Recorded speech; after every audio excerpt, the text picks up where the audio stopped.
Good day po. My name is Kelsey Hernandez. And my name is Senya Princess Joy M.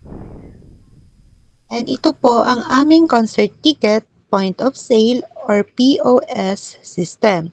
Dinisenyo po namin ito gamit ang Java Swing para sa mabilis at simpleng ticket process.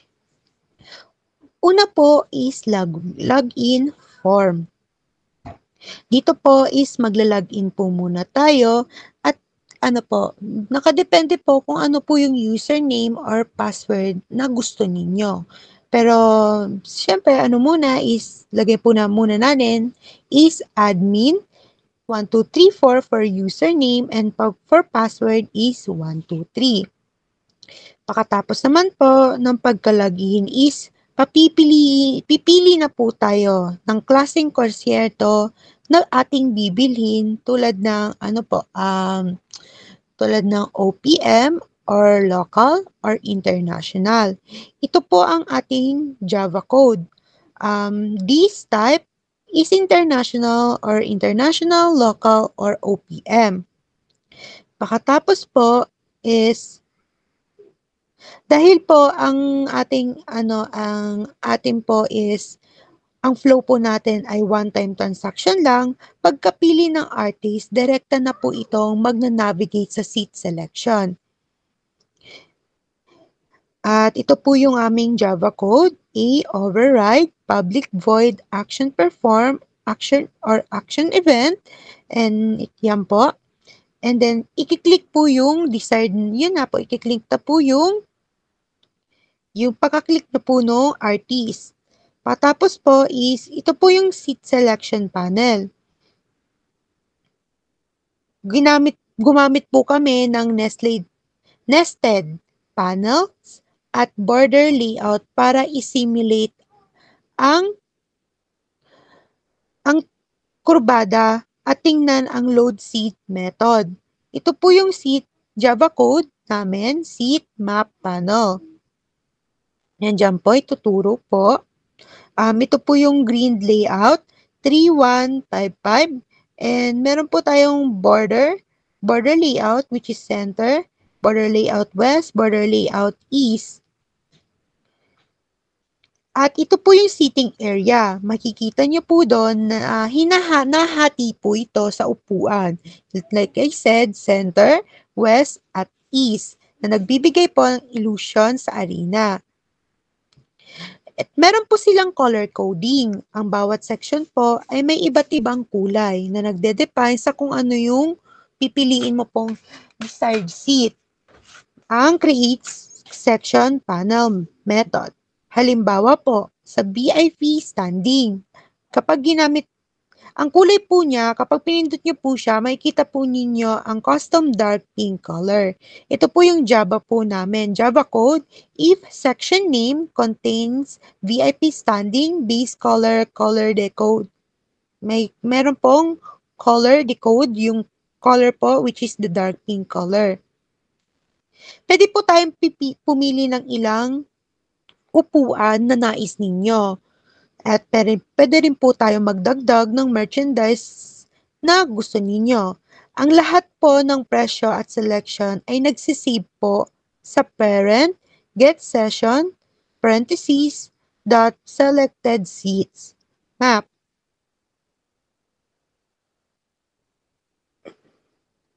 Pakatapos po nun is, nandito na po tayo sa summary at ang final transaction. Sa summary panel, makikita ang kompletong breakdown ng order kasama na po doon ang 12% tax. Ito po yung code.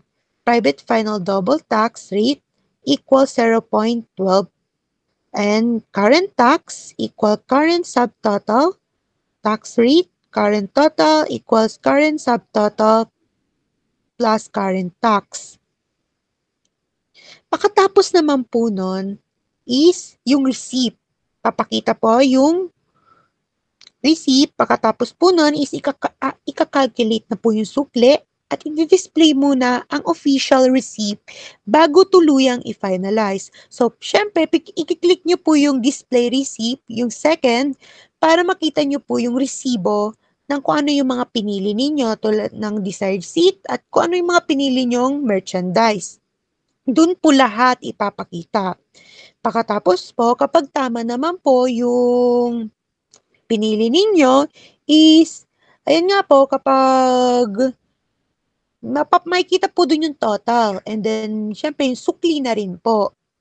Sa huli po nun is, i-click na po yung complete sale kapag satisfied na po kayo sa kung ano yung pinili ninyo. At dahil ito nga po ay one-time transaction, ang buong sistema ay magsasara na po at hindi na po siya magbabalik. So kapag na po kayo, tapos yun na po, is hindi na po kayo pwedeng umulit pa. Kaya kailangan pag-isipan nyo po muna kung anong concert yung gusto nyong piliin. Tulad ng example po nun is OPM or local or international. And bali po, ito po yung Java code. Private void complete sale. J option pane dot show message dialog this and yan sale completed. Change given. And then, pagkatapos po nun, yun na po yung kumpletong process ng aming concert POS system. Inayos po ito para mabilis ang transaction ng flow at simulated curve seat plan design. Yun lamang po. Thank you.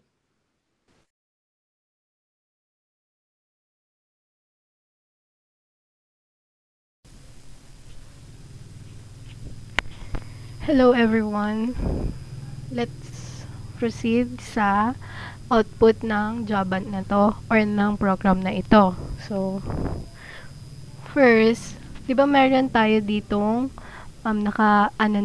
nakalagay na credential. So, pwede natin siyang palitan. Papalitan muna natin siya. So, yan. Tapos, to. Yan. So, pwede natin siyang palitan through this.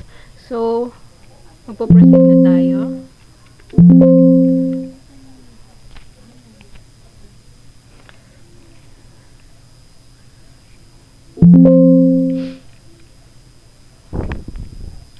Yan. First, itatry muna natin if gumagana ba yung 3 max na attempt natin. So, kailangan maka-3 tayo na attempt. Titignan natin kung mag-error ba siya or mapupunta na tayo dun sa mismong system. So, mamaliin muna natin tong tatlo na to. So,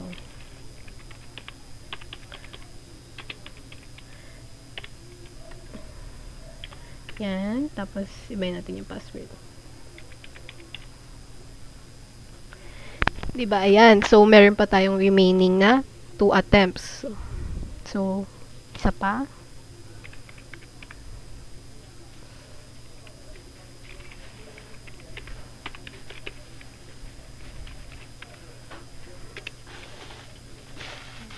Ayan, invalid ulit. So, 1 na lang.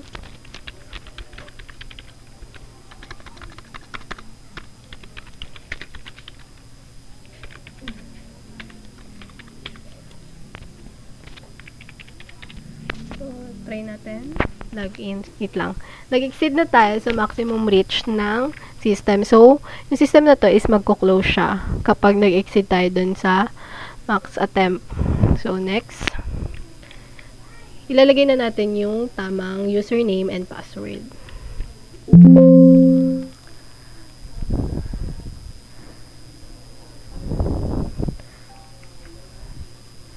Ayan, ayan. So, ayan na. Ayan. So, ilalagay na natin. Admin. 1, 2, 3, 4. Login. So, ayan, login successfully. Proceed to choose. So, magpo-proceed na tayo sa choices. Then, eto na yung first step natin, which is, magsaselect tayo ng concert type. Meron tayong dalawang dito, dalawang pagpipilian, which is local, OPM concert, or international concert. So, pipiliin muna natin is yung local. And then, meron tayong tatlong artists, which is Cup of Joe, TJ Monterde, and Beanie. So, pipiliin natin Cup of Joe. Then, yan, meron ulit message. Nag-select tayo ng artist, tapos magpo-proceed na tayo sa seat selection. Sa step 3 naman, nandito na yung seat selections and also yung merchandise. Dito, pwede na natin piliin yung seat na gusto natin or yung desired seat natin. So, paano kung yung customer gusto niya bumili para din sa mga kaibigan niya, hindi lang para sa sarili niya. So, pwede natin piliin yan, kahit ilan pa yung pipiliin natin dyan. So, ayan, 4, kasi bibilan nga nung customer yung kaibigan niya. Then, sa merchandise naman, pwede rin tayo mag-add, which is, yan, t-shirt. Then, ayan, album and poster. Yan. Yung sa merchandise naman natin, which is yung add-ons natin, is yung t-shirt, poster, album, and photo card. Then, magpo-proceed na tayo sa Sa checkout. So, magpo-proceed na tayo sa checkout. Here, nandito yung summary nung mga binili natin. Lalabas siya dito. Yung VIP standing na ticket, which is 4. Yung poster, 1. Yung album, 1. So, dito naman, nandito na yung final checkout, which is yung subtotal, yung tax, and also yung total due. Then, magpo-proceed na tayo here. Kunyari, lalagay natin is yan. Tingin nyo ba, enough yan? Syempre hindi. So, titignan natin if kapag yung binayad or yung payment ng customer is mura, titignan natin kung ano yung lalabas. Ayan. So, ayan yung nag-error siya. Which is, sabi dito, is cash paid is less than the total due. So, okay natin siya and may lalabas ditong short. So, dadagdagan natin to. Para saan? Para ma-meet na natin yung total due para din makapag-proceed na tayo sa 2 and also sa 3. So, ayan. Nadagdagan natin siya. Ayan. Ayan. So, ayan. Nakalculate na yung sukli natin. And also, madi-display na natin yung receipt. So, ayan. Andito yung mga detailed na kailangan, which is yung artist, yung date kung kailan mo siya pinurchase, yung item, which is ayan, then yung quantity ng item, and also yung prices, and also yung price ng subtotal and yung tax. Then yan. Then, tapos na. So, i-complete na natin siya. Then, ayan, may lalabas dyan. Sale completed. Tapos yung change, kailangan, lalabas din yung change dyan para lang reminder dun sa mismong magtitinda or gagamit neto na makakapagbigay sila ng sukle dun sa customer nila. So, ayan. So, na-close na yung ano. So, let's proceed naman. Saan? Saan tayo magpo-proceed? Magpo-proceed naman tayo. If ever, hindi tayo pipili, diba sa sa kalagitnaan ng pagsasagot natin, ay biglang nagbago yung isip natin. Ayaw na pala natin bumili. So, anong gagawin? So, let's proceed ulit. Yan.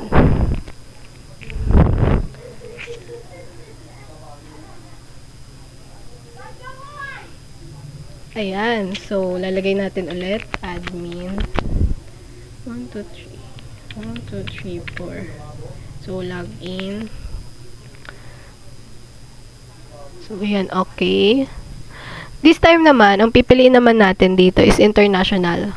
Para lang makita natin na gumagana din yung international. So, ayan yung pagpipiliin natin. Which is Blackpink, Daniel Caesar, and 17. So, pipiliin natin is Blackpink. So, magpo-proceed na rin tayo sa seat selection. So, dito na. 'Di ba hindi tayo pipili ng seat or any merchandise. So, magpo-proceed lang tayo sa checkout. Titignan natin kung ano yung lalabas. So, ayan. Kailangan mamili natin. If hindi naman or nagbago na ngayong isip natin, like, ay, wala na pala akong pera. Bigla natin naisip, wala na pala tayong pera. Then, pwede naman natin siya i-cancel dito. Pero, since, ano lang naman to, itutuloy na natin. So, yan. So, dalawang VIP standing. Isang poster, then magpo-proceed tayo. Then, yan. Ay, di na ano yung, wait. Ito pala. Yan, isang poster, then proceed. So, ayan naman. Dito naman, ilalagay natin yung cash. Proceed na tayo. So, lalagay naman natin dito is 30,000. Ay, 30,000. Yan, so, change. Ayan yung change. Display the receipt. Titignan natin, Blackpink International, yung date ng purchase, yung oras, yung item, yung quantity, yung price, and that's all. Then, yan, i-okay na natin. Then, complete na. So, yan. Ayun lang naman po yung overall na output namin. Thank you po for watching.